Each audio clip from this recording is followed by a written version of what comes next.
Assalomu alaykum, muhtaram fuqarolar. Biznesda rivojlantirish mas'uli bilan boshqaruvchi o'rinbosariman. Bugun 14-aprel kuni Eshakon mahallasida tadbirkorlar uchrashuvi tashkil bo'lib turibdi. Qaysi biringizda banklik muammo bo'lgan bo'lsa, shu mahallada tadbirkorlikni yo'lga qo'ymoqdan istakka bo'lgan bo'lsa, bankimizdan murojaat qilishni so'rab qolaman. Hozir tadbirkorlarni qo'llab-quvvatlash uchun arzon kreditlarimiz mavjud bankimizda 18%,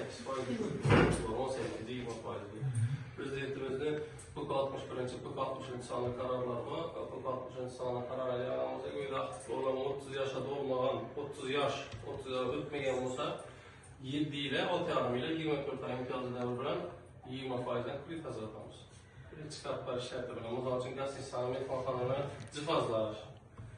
Bir do'kon bo'lsa, do'konlar konditsioner, bitoy texnikalar olish bo'yicha kreditlarimiz mavjud. Keyin jismoniy shaxslar bor. Mahalla loyihasi, biznesga birinchi qadam. Mahalla loyihasiga qaraganda 60 million beramiz, 3 yil 6 oy imtiyozli davr bilan, erkak kishi bo'lgan bo'lsa 25%, ayol kishi bo'lgan bo'lsa 24%. Yosh chegarasi belgilanmagan bo'ladi.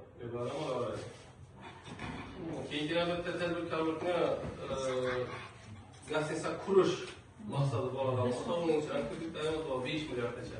5 milliardgacha kreditlarimiz bor.